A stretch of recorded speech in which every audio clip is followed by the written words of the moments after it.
జిల్లాలో చంద్రబాబుపై మరోసారి దాడి జరిగింది.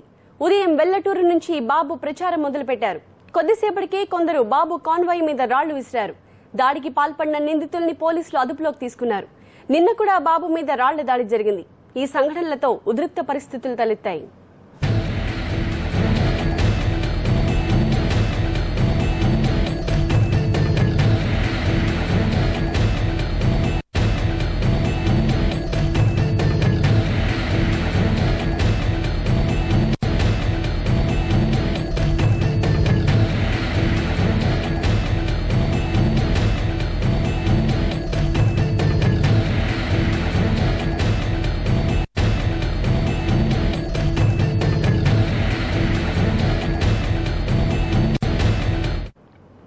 మా ప్రతినిధి నాగిరెడ్డి లైవ్ లో మరింత సమాచారం అందిస్తారు. నాగిరెడ్డి, ఈ దాడికి పాల్పడింది ఎవరు?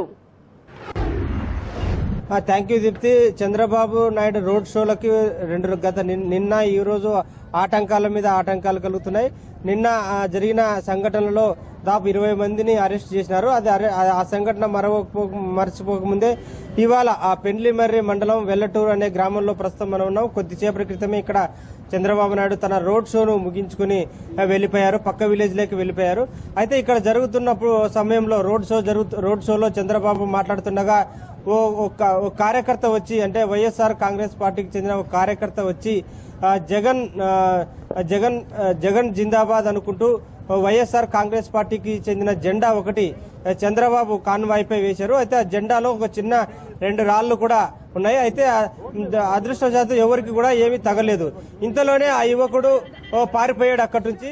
అయితే ఎలాంటి ఆటంకం లేకుండా చంద్రబాబు రోడ్ షో తర్వాత ముగిసి వెళ్లిపోయింది.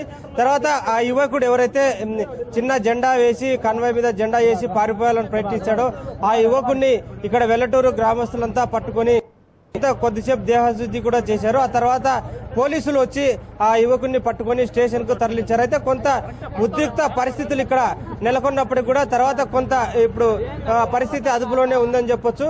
నిన్న జరిగిన సంఘటనతో ఈవేళ పోలీసులు భారీ బందోబస్తు ఏర్పాటు చేశారు. చంద్రబాబు రోడ్ షో ఎక్కడైతే జరుగుతుందో ఆ రోడ్ షో జరిగిన ప్రాంతాలన్నింటిలో కూడా భారీ ఎత్తున బందోబస్తు కూడా ఏర్పాటు చేశారు. తర్వాత వేంపల్లిలో 11 గంటలకు ప్రారంభమైన రోడ్ షో తర్వాత 11 గంటలకు ప్రారంభమైన రోడ్ షో ఎలాంటి ఆటంకాలు జరగకుండా కొనసాగుతుండగా ఇక్కడ వెల్లటూరు అనే గ్రామంలో మాత్రం, కమలాపురం నియోజకవర్గంలో వెల్లటూరు అనే గ్రామంలో మాత్రం చిన్న సంఘటనతో మరింత పరిస్థితి కొంత ఉద్రిక్తంగా మారింది.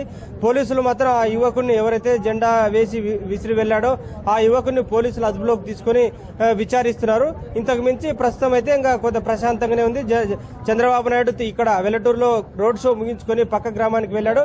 ప్రస్తుతం అక్కడ ఆ గ్రామంలో ఎలా ఉంది అనేది మనం మరి కొద్దిసేపట్లోనే మీకు వివరాలు అందిస్తాం దీప్తి. కానీ ఇలాగ చంద్రబాబుకి వరుస ఎదురుదెబ్బలు ఎందుకు తగులుతున్నాయి? టీడీపీ శ్రేణులు బాబు ఎలా రియాక్ట్ అవుతున్నారు?